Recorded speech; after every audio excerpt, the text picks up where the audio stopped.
Hello and welcome to Atop the Fourth Wall, where bad comics burn. Well, it wasn't a very long time between those My Little Pony reviews, so why not even less time between Ghostbusters reviews?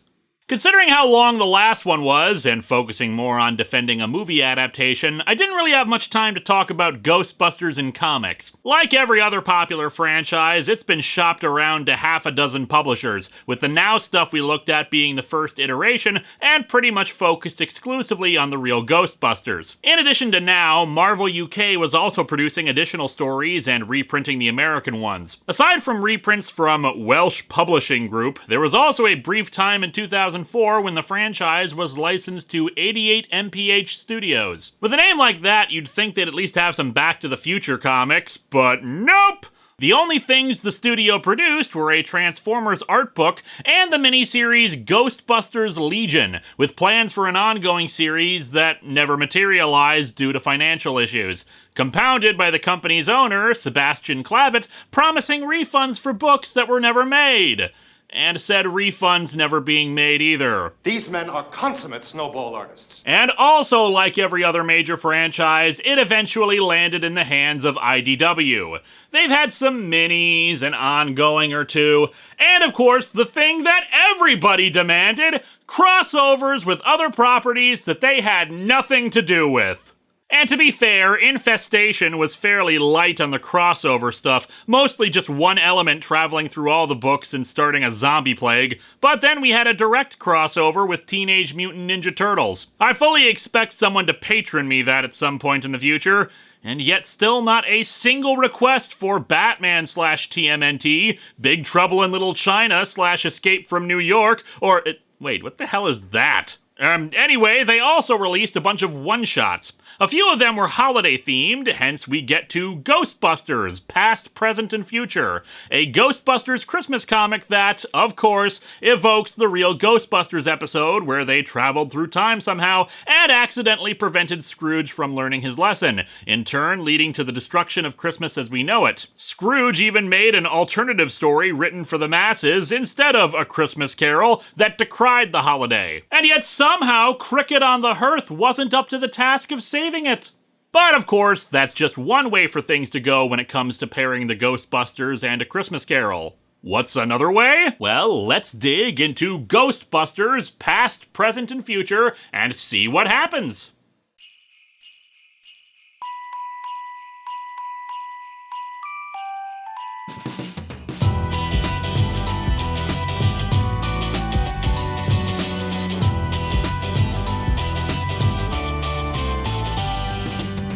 Welcome to Atop the Fourth Wall, where Yuletide candles burn. Linkara's gonna give you all a present you've not earned. Not Mensch, you're not the brightest. Frank Miller, you're off the nice list. If you're a comic writer who misuses a license, your gift will be returned. Digging through the shelves for the kind of comic books that would turn Santa's elves into common crooks. He reads them and he weeps while down the chimney creeps. Build jammers with a Marvel trade to watch him when he sleeps. Linkara, he built a snowman, now it has a hole. Linkara, 8 maids of milking and a young blood troll. Linkara, only one Dickens homage away from going chestnuts. Linkara, this Christmas comic sucks.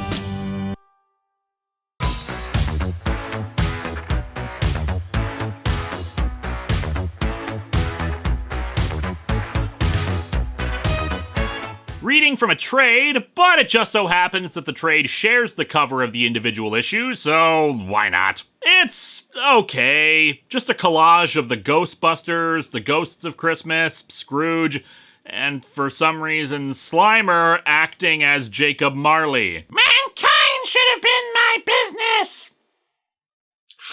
We open on Christmas Eve, 1 year ago. I miss 2015. No more Ghost, I beg you. The most melodramatic Pac-Man player ever. We see an elderly man being haunted by the ghost of Christmas future. And I guess his window is open and the room is filling with snow. Or something weird was done to his cocaine stash. You have shown me myriad visions this night. My past actions and possible future revealed. Which admittedly has been kind of a weird way for us to end our board game night. All in an attempt to make me turn my back on this life. To make me return to my original destiny. To see the error of my egocentric, money-grubbing ways. Look, Ghosts of Christmas, it's too late to save Konami. Just give it up. He reveals, however, that they've been doing this to him every year for a while now. Trying to make me give up that which I possess. And do I ever repent, Ghost? No, I do not. And do you know why? Because all my possessions are tied up in bank loans, damn it! It is actually impossible for me to give them up! Actually, it's because it's only one night a year. The other 364 days of the year allow him to be obscenely wealthy and be untroubled by mortal concerns. He's perfectly happy with his life. It's just on Christmas Eve when the ghosts keep bugging him. And of course, he's decided to do something about it. So try this again next Christmas and see what happens! That's right, Ghost! No future for you! We cut to Christmas Eve in the present, where Egon, Ray, and Peter are all standing outside the Fred F. French building. It was built on slums known as Goat Hill in 1927 by Fred F. French and Company. The intention was to create a human residential enclave and an urban utopia, or in layman's terms, no parking. Actually, kudos to the creators on the choice of building. Fred F. French is a bit infamous for developing Knickerbocker Village, which aside from its goofy name, the unlivable conditions inside of it led to New York City's rent control laws, so there's a bit of Scroogian tactics on display from actual history. Naturally, the good Dr. Venkman is all into this. And it's got an elevator, right? Yes, Peter, it's got an elevator. Santa is real! Christmas Eve, Ray, a time to be with loved ones, friends, and university colleagues you haven't quite been able to shake off. Wasn't Ghostbusters your idea, dude? Ray reveals that Venkman was on his way to Vegas before he told him a millionaire wanted to hire him. It's good to be here with you, Dr. Stantz. You too, Elton. And out pops Egon with some bizarre goggles, scanning the building. My name is Egon, Peter, and personally, I think I have more of a Kesha mystique. So when I initially read this, I was actually going to make a critique about how Peter didn't remember the name of one of his friggin' friends, but it's only now that I realized that he's actually making a reference to Elton John. Now, this may seem like a case of, oh, the joke just flew over Linkara's head, which can happen sometimes, as many in the comments have been so keen to point out, but as you'll see, I thought it was just another example of Peter being a colossal dickhead, because, well, there's a big example of that in a bit. For now, though, it's just mild dickish behavior, as Peter struggles to get out the words, "I'm sorry" to him, which also contributed to me not realizing it was a reference, since when does Peter apologize, even mockingly, to a harmless bit of snark like that to a friend? Are the new ectoplasmic glasses performing? Is the ionization array holding? Incredibly well, Raymond, although it did take me an extra 18 minutes and 42 seconds and 2 minor traffic accidents to find my way here. He's endangering himself and others by not just putting them on when he gets there. What the hell? They meet our Scrooge of the story, Woodrow Wainwright Frazier III, aka Snooty Von Moneypants. It is good to know that I can count on highly skilled artisans such as yourself, and that reliability is not a forgotten courtesy in today's tawdry society. Oh, he's hiring them for their painting skills. Well, they do have a flair for that too. Reliability is our middle name, Mr. Frazier. Where else would we go on Christmas Eve, Woody? It's not like Caesar's Palace was having an all-you-can-eat festive buffet incorporating erotic dance or anything. They only do that for Easter. He says there are 2 ghosts that he wants captured, and they'll appear in the penthouse at midnight. He'll pay them $1 million now in advance, regardless of success. It's another $1 million for each ghost, then a $1 million bonus, equaling $4 million for them. And God bless us, everyone. See, I told you last week the true meaning of Christmas was greed. I'm not even kidding either. Here's where we get to the supreme asshole moment of Peter Venkman. One completely out of character and forced for this. When they return to the firehouse, Peter neglects to tell Winston the full amount they're getting, instead simply saying that he'll get $10,000 for the job. Ray pulls Peter aside for this bullcrap. We're gonna get $4 million for this job, and there's 4 of us. The math is pretty straightforward. You taking a look around this place lately, Ray? It's falling apart. It was falling apart when we bought it. With $4 million, we do it up, put in a cool foosball table, some kind of screen where I don't have to look at Janine all day. What the hell, comic? Peter's a bit of a snarky prick, but he's not that much of a prick. He wouldn't screw a friend out of $1 million for a foosball table. Dear Lord, even in universe, Winston is crapped on. But Winston is an employee, Ray. We, my friend, are shareholders. The great oak pillars of this company. Can't you stop your lips from flapping for 2 little minutes? Ray shares some culpability in this by not telling Winston immediately about this. Peter might be technically correct about him being hired on later, but the 4 are a team. Dude swam through a river of hate slime and had a ghost train pass through him for this? Egon, why aren't you talking about this? Raymond, I think my fingers have achieved light speed. Oh, because he's high on spores, molds, and funguses.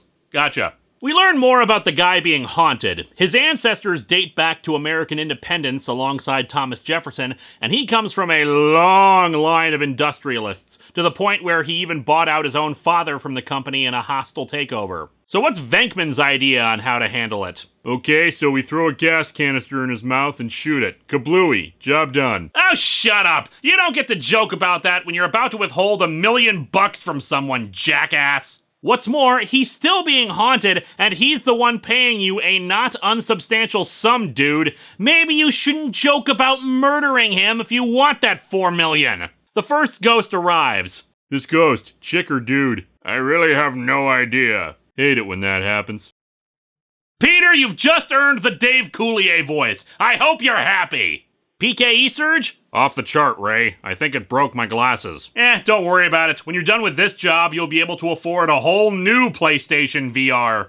Peter and Winston fire on it, but everything just turns white, shifting their location to a forest. Money Pants is not surprised. Try not to be alarmed. This is simply what the first ghost does. It shows the strongest, fondest memories of Christmases past for those it encounters. Ah, yes. When I got Star Trek First Contact on VHS and a whole bag of Starburst. Can't be topped. Speaking of junk food, they've jumped back into Ray's memories of him and his parents at Lake Wakanda toasting marshmallows. It wants you to draw comparisons to your adult existence and for them to be unfavorable ones. The ghost finds the one moment that will show you how carefree and innocent you were in the past. Like when Belle broke up with Scrooge. Oh, how carefree and innocent he was when his heart was broken. I mean, it's a bit of an oversimplification. The ghost of Christmas past is really there to show Scrooge how much he's changed and all that he's lost. It's not just about the carefree innocence, but the regrets that he has with the benefit of hindsight. While Ray is attracted to this vision of his past, the others realize what's going on. It's the ghost of Christmas past. I should have known. Our proton packs will be useless. I need a cap. Winston is still in favor of busting it. We're talking about an entity that, if Charles Dickens was correct, is 1/3 of the spirit of Christmas itself. Should we trap that? Yeah, but Dickens also wrote that helping an escaped convict flee the law could end up helping you down the road with your romantic aspirations. Let's not assume the dude was the ultimate authority on this stuff. Ray wants to stay in the happy memory, and the others realize that this situation could be causing him psychological damage, so they decide to bust the ghost. The scene fades to white again before they reappear, only without Ray. Money Pants says he chose to stay in the past due to the power of the remaining ghost. He claims their only chance to get him back is to get the other ghost. You better be on the money about getting Ray back, Woody. I am forever on the money, Dr. Venkman. I have $100 bills inserted into my shoes as soul inserts. It's surprisingly comfortable. They realize they're back in the firehouse in present time, as per the rules of the ghosts, but the ghost of Christmas present isn't around. Instead, they find Janine, whom Peter ordered to work on Christmas Eve. Naturally, she's handling this with her usual level of calm and reserve. Ghostbusters, what are you f***ing want? This has nothing to do with Christmas. She just found out what happened to her character on the real Ghostbusters. Egon is shocked to see Peter made her work on Christmas Eve, although I'm curious how nobody else noticed she was still there. He claims that he did it because he wanted a point of contact, but it's soon revealed that her job is to watch the $1 million deposit, that she will not be seeing a dime of. Winston is equally pissed at this revelation. There's 4 of us out there, day after day, night after night, putting our asses on the line, and you guys get to share $999,000? Actually, it's $3,999,000. We get $4 million if we successfully complete this job. Gee, it's almost like if you hadn't been dicking around with those glasses, you could have informed Winston earlier. All 3 of you suck! Winston throws off his proton pack and tells them to go to hell, which is probably a bit of a dumb move since it's not like he can interact with this vision, but then everything goes white again. I don't understand why we didn't see the ghost. Perhaps in the vision, Janine was the ghost. It's possible. Hey, if she was the ghost, that means she didn't stick around like I told her to. Well, tomorrow I'm gonna give her a talking to about business responsibility. They arrive at the future sans Winston. The ghost of Christmas yet to come looms over them. Hi, have we met before? I'm good with names, but really struggle with faces. Oh yeah, you've met him before. May I? True story. When I was a little kid and didn't understand the concept of actors and appearing in different things, I caught that bit of Scrooged on TV and thought it was another Ghostbusters movie. Anyway, Egon notices something. Venkman, look at our hands. Ah, crap. Egon, you're tripping again. The two begin rapidly aging until they're in their 60s. We both kept our hair, though. Look on the bright side. Yeah, but that's only because World of the Psychic thought that their host shouldn't look like Professor Xavier. Seemed cliché. However, what's worse about their future is that there is a giant monster standing overhead, raining destruction down upon New York. So that's a bit of a bummer. What's more, the creature is calling out Gozer, indicating that in this possible future, Gozer has returned. And it's just the 2 of them against it. They fire on it, but because they only have 2 streams, it's not enough to hold it. Egon thinks crossing the streams this time wouldn't be enough either, but it becomes a moot point since the creature's tail slams down on Egon, crushing him. Peter and Moneypants are returned to his apartment, with Peter still shaken by what he just saw. No little quips, Dr. Venkman? I don't blame you. It's quite an unsettling experience, isn't it? Don't take it personally, though. The ghost has been showing me Gozer killing Egon for years. I just didn't have context until now. The guy demands he bust the ghost of Christmas future and his friends will be restored, but Peter is confused why he's the last man standing. The ghosts, all 3 of the ghosts, wish to find and test those with the greatest ambition. That's another way of saying the biggest jerk, right? Got it in one, Petey. Peter shoots his proton pack, but at Woodrow. He tosses the trap over to him too, praying that his guess is right. And it is, as the other 3 return to him. Venkman was able to deduce the answer, but while they were detained, the ghost of Christmas past explained everything. The 3 ghosts were visiting the immorally wealthy, as they do each year on Christmas Eve, trying to make them change their ways. They find it preferable to visiting their relatives during the holidays. During their first visit to Frasier, his wealth and opulent surroundings entranced the naturally hedonistic ghost of Christmas present. Turns out a festive spirit's weakness was a plasma screen TV. It had tired of its role and wanted to taste the best food with living lips, to enjoy the touch of the finest suits and silk sheets. But instead, he just spent all his time eating at Hardee's. The ghost possessed Frasier and has lived his life all these years. Frasier's gonna be a little surprised by his internet search history in a bit. The ghosts of Christmas past and future would return to Frasier each year on Christmas Eve, trying to convince their colleague to rejoin them for the good of Christmas. But he wouldn't leave his host. Until now. Okay, first of all, points for originality, creative team. That's a pretty clever and cool idea for a story, that one of the ghosts of Christmas could go bad. However, a good idea does not automatically mean the story will be good, and I have a lot of problems with this. As you may have noticed by now, I'm a huge freaking fan of A Christmas Carol, and I don't buy this explanation. For starters, Egon says that it had grown tired of its role, but the ghost of Christmas present exists only for 1 day. Not only was he aging throughout the story, but he of course admitted that he had more than 1,800 brothers. aka all the ones who came before him. But hey, let's go with the benefit of the doubt here and assume he's reborn each Christmas or something like that. He wasn't hedonistic, he just lived for the moment because he had such a short time on Earth. But even while he may have enjoyed eating, this was the guy who also revealed ignorance and want and how dangerous they were. He also was responsible for both of my two favorite lines in the story, in particular in regards to the Cratchit's meager living and the doomed Tiny Tim. It may be that in the sight of heaven you are more worthless and less fit to live than millions,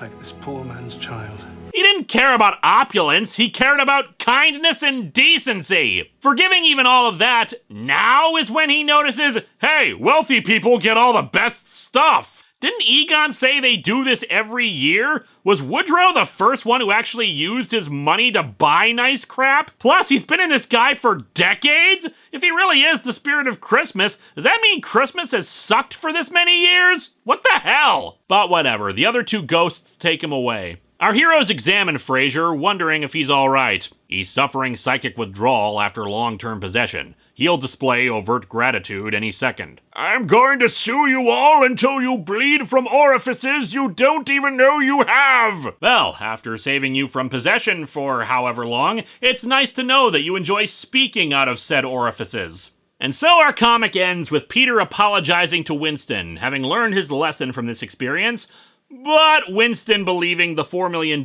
thing was just a crazy vision the spirit was showing, and that he didn't really try to withhold all that money from him.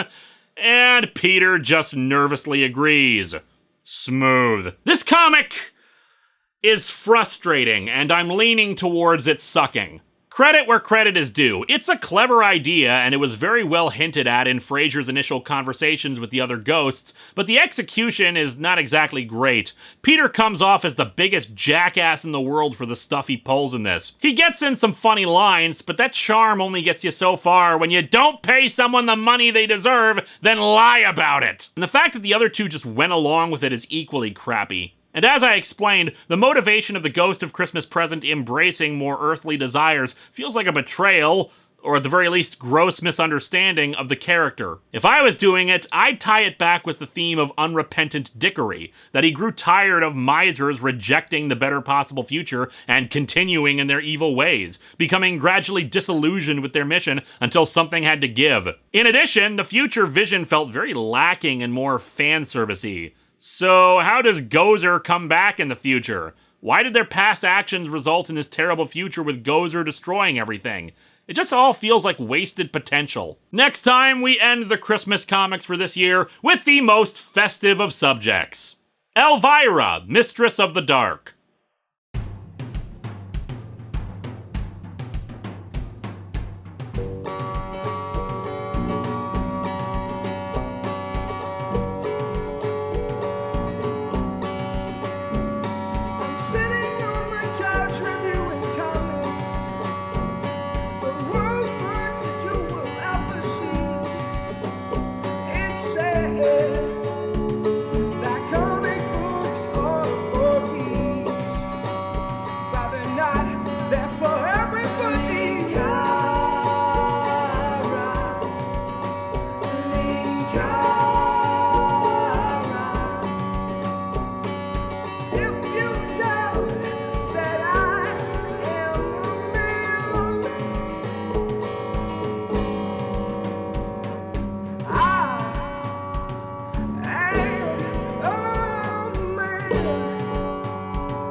In case you were wondering, my other favorite Christmas Carol quote? Oh God, to hear the insect on the leaf pronouncing there is too much life among his hungry brothers in the dust. I think maybe that's a lesson we could all stand to learn.